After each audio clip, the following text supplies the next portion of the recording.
keep an eye on things, even if she doesn't realize it. I don't mind that Muddlemoor is a hotspot for crime, because whenever I am there, I have Tom and Pip to help me out.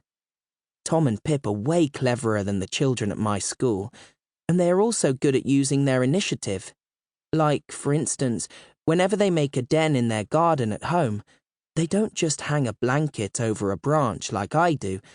They build a proper shelter out of sticks and planks of wood and leaves and bits of moss, and their parents let them sleep in it, even when it's freezing cold outside. Once, they made their own fire and cooked sausages on it without a grown-up. When I heard about this, I invited Isabel and Alexander Bennett, who are twins in my class at school, to help me make a fire in our garden. But even though the Bennett twins are really good at outdoorsy things, e.g. building dens and climbing trees, and even though they are almost as clever as Tom and Pip, the fire wouldn't light, because all the sticks in my garden were too wet. And then we ran out of matches, so we went inside and made hot chocolate in the microwave instead. I asked Isabel and Alexander if they thought we were lacking in the initiative department, but Isabel said not necessarily, because initiative is different depending on where you live. Alexander pointed out that some people who live in the countryside and are used to cows and tractors don't have much initiative when it comes to, say, London. And I knew exactly what they meant, because when Tom and Pip come to stay with us in our flat, they are always stepping off the pavement and nearly getting run over by the number 73 bus. Last time they came to stay with me, they didn't even know about having to wait for their turn at the skate park.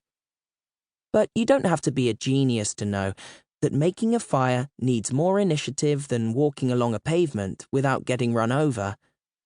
If my cousins lived in London, they would learn how to walk to the park and wait for buses in a jiffy. One day, I would like to live with my cousins, because life is more fun when they are around to keep me company. Sometimes I ask Mum if we can move to Wales to live next door to them, but she says it isn't possible because her job is in London, and so is her favourite Turkish restaurant. There are lots of Turkish restaurants near to where we live, which is lucky, because me, Mum, and my big sister Bella, who is at university, love kebabs more than McDonald's. This is quite a long story, because a lot happened at Granny's over the Easter holiday, but I will try to give you a shortish version so you won't get bored. Also, my hand gets achy if I write for too long. Tom's hand never gets achy when he writes, but that's because he has a new green fountain pen with a padded cushion for his fingers. Plus, he is a brain box. But Tom didn't fancy writing this book because he has quite a few books of his own to be getting on with, including one about the life cycle of an ant. Tom is going to be a scientist when he grows up, or maybe a jockey. My cousin Pip didn't want to write it either, because you have to sit down to write a book, and Pip is not keen on sitting still for longer than a millisecond. She prefers doing cartwheels and climbing trees, and she is better at making films than writing. So that's why you've got me, Joe Robinson, age 10 1/4. I'll try to make this story gripping and funny all the way to the end, and I promise it is 100% true.